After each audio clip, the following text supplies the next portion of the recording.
Pourquoi investir en Côte d'Ivoire? Quelle est la politique de l'État pour attirer les investisseurs? Et que gagne un investisseur à s'intéresser à la Côte d'Ivoire? Autant de préoccupations sur lesquelles la délégation indienne en prospection en Côte d'Ivoire a pu être éclairée. Selon le président de la Chambre de commerce et d'industrie et le directeur général du CPC, le Centre de promotion des investissements en Côte d'Ivoire, cette mission indienne arrive à point nommé. L'Inde a une grande expérience au niveau des médicaments génériques.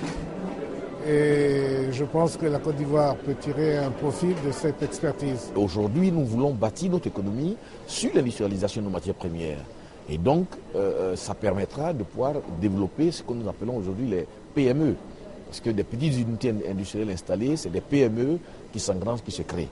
Selon le représentant du Bureau national d'études techniques et de développement, des projets prioritaires sont sur la table du gouvernement, à savoir la réhabilitation de plusieurs infrastructures routières reliant la Côte d'Ivoire aux pays voisins, la construction de 30 000 salles de classe dans le primaire, la construction de 3 universités, la réhabilitation de 600 centres de santé, la construction d'un pipeline reliant Abidjan à Lagos, la construction d'un centre de stockage d'hydrocarbures à San Pedro, la construction de 20 000 logements par an à Abidjan et le développement de la riziculture pour réduire le déficit.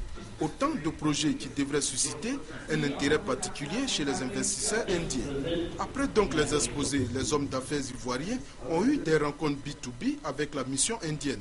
Des rencontres qui devraient se solder par des partenariats fructueux.